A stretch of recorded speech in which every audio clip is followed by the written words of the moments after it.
going to practice getting in and out of a chair at home with the help of a loved one.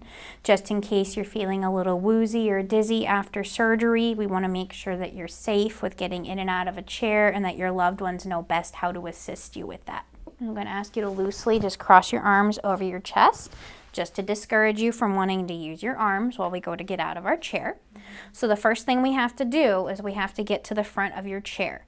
So in order to do that, we're going to have to kind of scoot forward, kind of one side at a time. So what I'm going to do is I'm going to place my hands on your hips to give you a little bit of assistance as we kind of scoot you forward, okay? So I'm going to place my hands on your hips right here.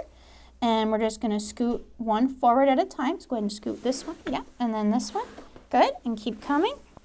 Perfect. You feel like you're on the edge? I do. All right, so now what I'm going to do is I'm going to come to your side, and I'm going to get my hands on your hips from the side here, okay? Okay. And we're going to use some momentum to help you stand up from the chair. So we're going to rock 3 times, trying to get your nose out here in front of your toes to get your weight off of your hips so that you can use your legs and a little bit of help from me to help you come up into tall standing, okay?